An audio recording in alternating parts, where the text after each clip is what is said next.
Still lots more to do.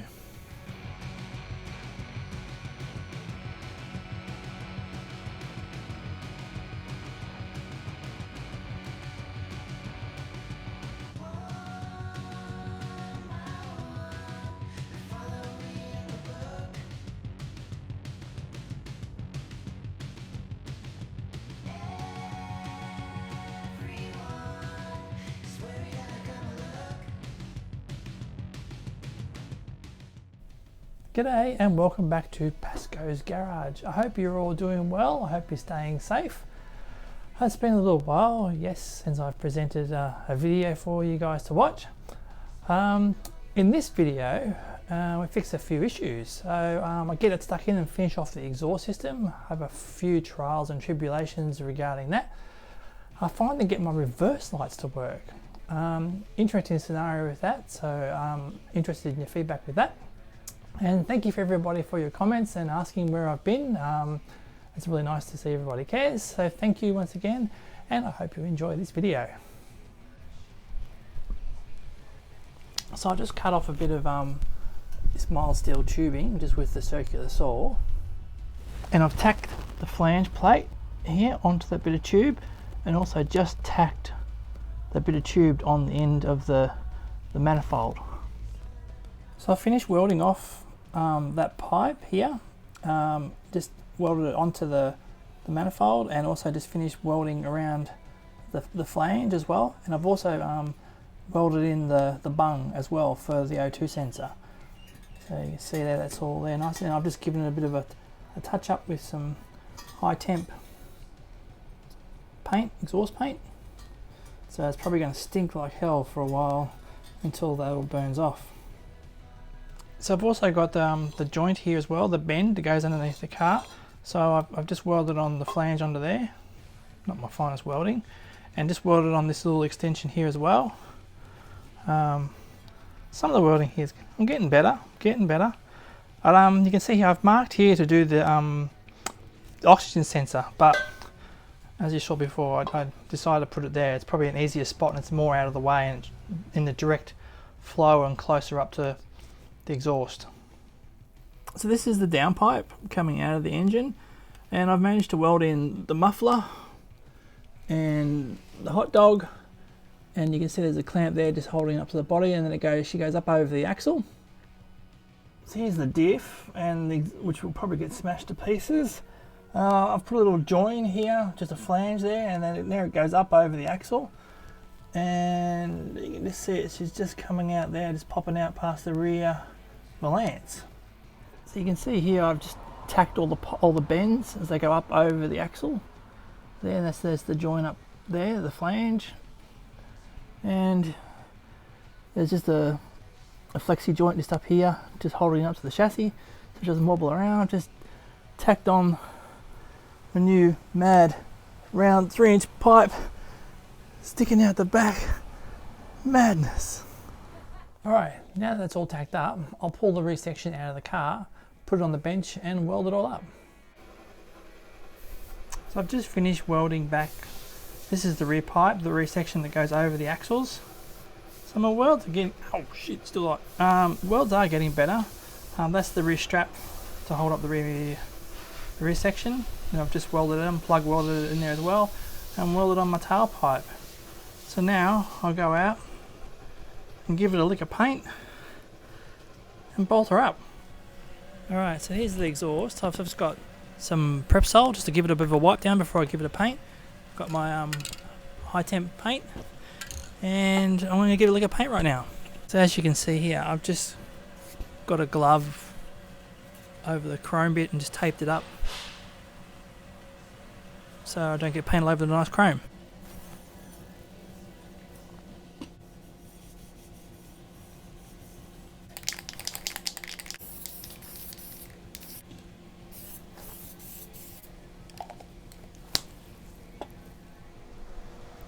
So this is the rear section, so there's the chrome part. I've covered in a glove. It's all painted up, the mount's all welded on there, and she's ready now to go back on the car.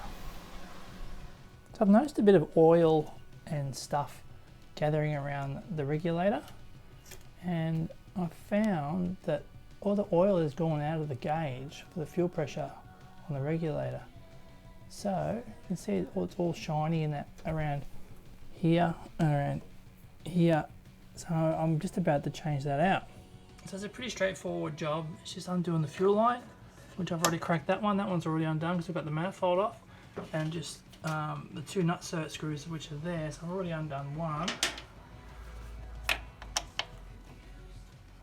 Let me undo the last one and take it off.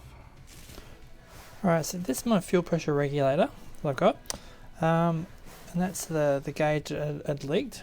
And I think one of the reasons why it did leak is I've got a little adapter that comes out here, the little right angle thing, but when this screws on, it gets, I think it's just knocked the bung out of here, and that's what's caused it to leak. So I've gone and bought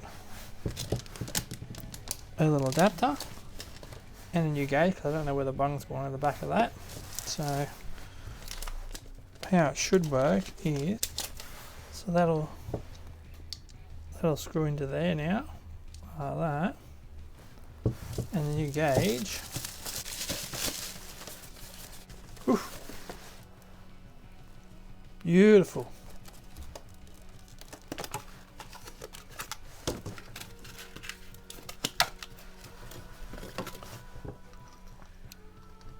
And that can screw into there now, like that, and I'll have my fuel pressure.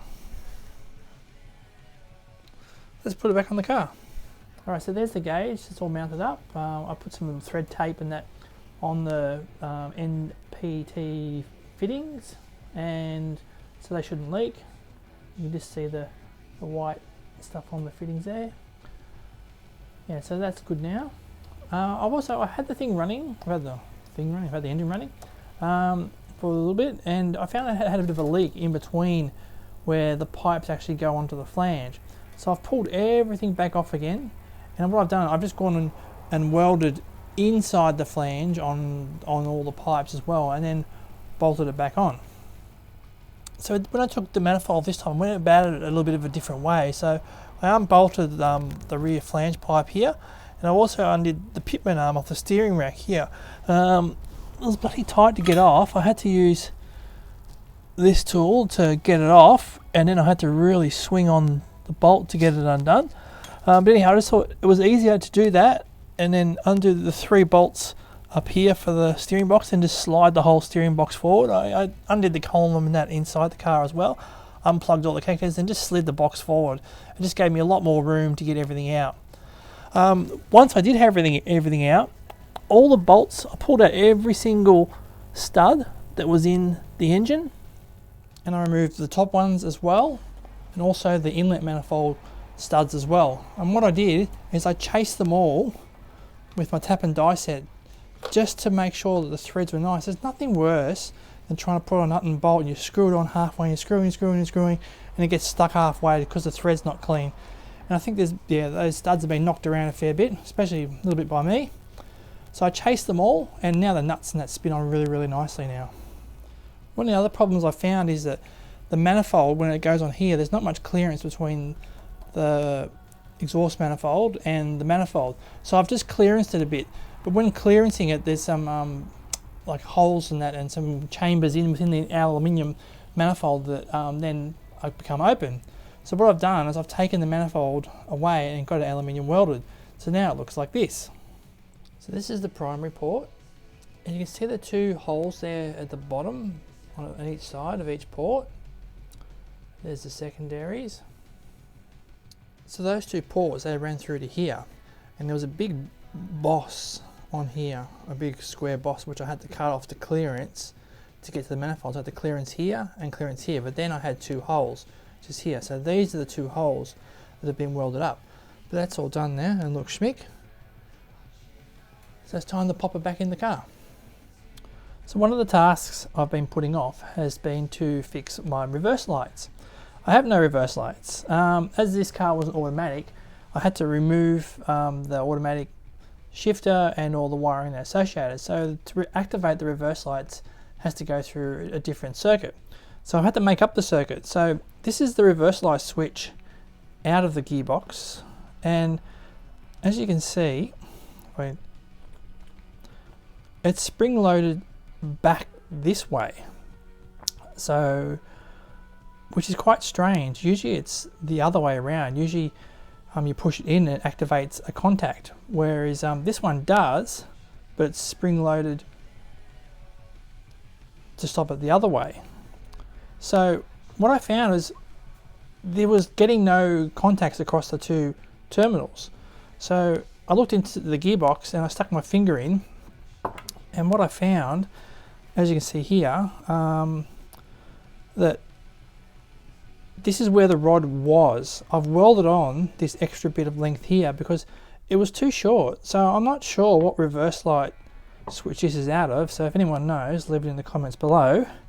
So I welded on this extra length, and now, so when it's in neutral, it's out like that, and to get reverse, it goes to there. So basically all the time it's pushed out, it's always off the switch. That's on the switch, that's off the switch. So I'll show you how quickly and easy it is to do a circuit on a simple switch like this. Alright, welcome to Jason's School of Electronics. So here we have a wiring diagram, a very basic one. So we've got the battery, which is negative to the ground, so anywhere on the car, the good solid ground is always important. Positive, which is always red, to a fuse. It's usually like a 10 amp or a 15 amp fuse that goes in this section here, and then the power travels along to the switch, which is our switch in the gearbox, which is here. So when you select neutral, it pushes on the switch, closes the circuit, sends the power down to the two reverse light globes, and then down to earth and lights up the globes. So before, it was going through the park neutral switch, which is here. So every time it went into reverse, this switch would close and then light up the globes. So now we don't have any of this circuit here anymore. That's all been taken out of the car, and we just have basically a straight wire going down to there. So what I've done in mine is I've got this little bit which plugs onto here. There's a power and an earth that goes to the switch, and it plugs into a little connector and runs the wires to the globes. So we've got power in, an earth out, and makes the circuit work. So pretty simple stuff. I'll show you on the car. So the wiring for the reverse light comes from a fuse inside the car up through this main wiring harness down through to here, and here's these two wires here which I've spliced into. So we've got one's the starter wire, and these two here are the two, one's the negative and one's the positive, and it goes up over here, down, with the big cable that goes down to the starter motor, and the other one then goes right down underneath there to the reverse light switch. So the reverse light goes up, switch goes up in there, and there's the little plug, my little adapter, so the wiring comes down. You can see off the back of the starter motor there, it comes along up to here. Okay, so I just screw in the reverse light switch. Okay, there we go, it's all plugged in now, I'm ready to go. So let's see if it works.